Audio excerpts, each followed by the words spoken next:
대부분 벌금이 나오더라도 500만 원 이상, 700만 원 이상 이렇게 나오지 100만 원이나 90만 원이나 이렇게 나오는 경우는 거의 없다고 보시면 됩니다.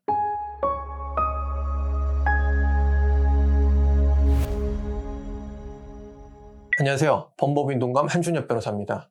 오늘은 공무원이 성범죄를 저질렀을 때 가장 궁금해하시는 점을 중심으로 제가 좀 말씀을 드려볼게요. 제가 통상적으로 금요일 밤에 이런 전화를 많이 받습니다. 변호사님, 제가 어디 구청에서 근무하는 공무원인데 여성 엉덩이를 만져서 강제추행으로 입건됐습니다. 저 잘리나요? 라는 질문입니다. 자, 이 질문 살펴보면은 첫 번째, 자기가 공무원이라는 신분을 먼저 밝힙니다. 두 번째, 제가 잘리는지 안 잘리는지 이걸 가장 궁금해 하십니다.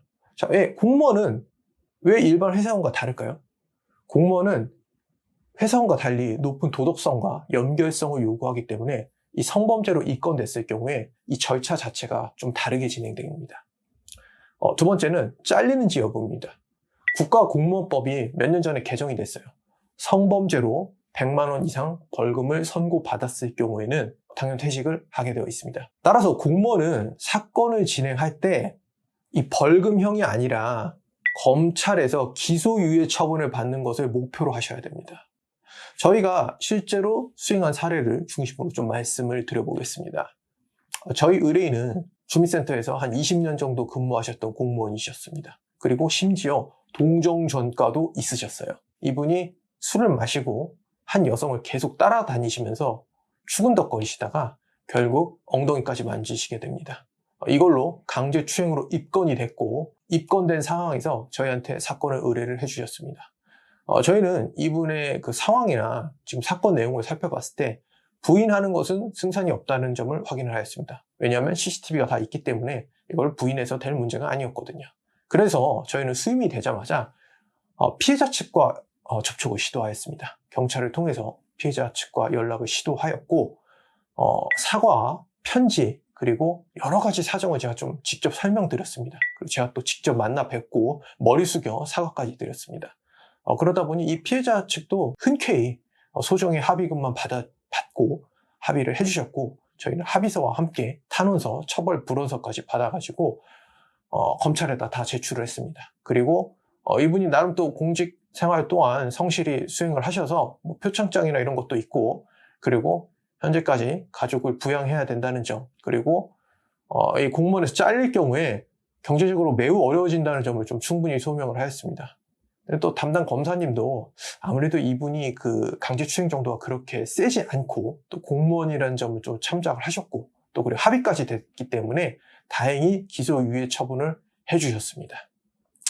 이렇게 빨리 변호사를 선임을 했고 또 합의를 빨리빨리 진행을 했기 때문에 기소유예 처분이라는 좋은 결과가 나올 수 있었고 이분은 현재까지 공직생활을 잘 하고 계십니다. 또 공무원은 일반 성범죄와 가장 큰 차이점은 해당 기관에 통보가 된다는 점입니다. 자동 통보가 되게끔 되어 있는데요. 그 통보 시기는 경찰에서 피의자 조사를 받을 당시입니다.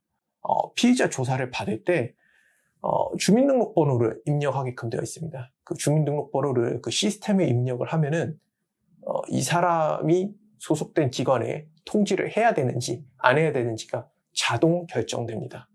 달리 말해서 공무원일 경우에 공무원 신분을 숨기고 조사를 받는다 하더라도 아무 소용이 없다는 점을 좀 말씀드리고 싶습니다.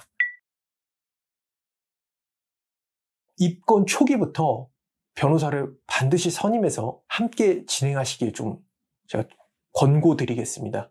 왜냐하면 일단 해당 기관의 통지 문제도 있고 사건 자체가 벌금형으로 가게 되면은 그냥 끝납니다.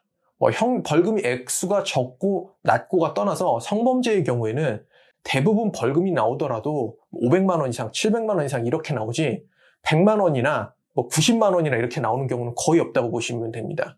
따라서 혐의가 있다고 인정됐을 때는 빨리 변호사를 선임을 하셔서 피해자와 합의를 보고 합의뿐만 아니라 합의서, 탄원서, 처벌불원서 각종 양형 자료를 최대한 수집을 해야 됩니다.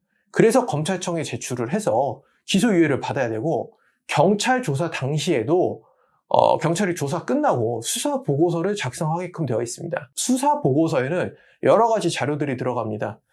당시 조사를 받았을 때 이 피의자, 그러니까 공무원의 태도라든지 반성 여부라든지 이런 어떤 태도를 보이는지에 대해서 자세히 기재가 되어 있는데, 이 수사 보고서도 좀 잘 써서 나가면은 당연히 기소유예 처분 가능성이 굉장히 높아지겠죠.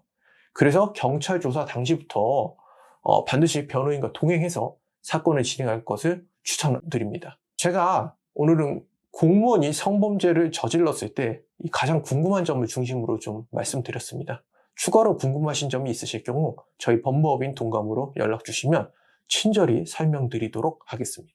감사합니다.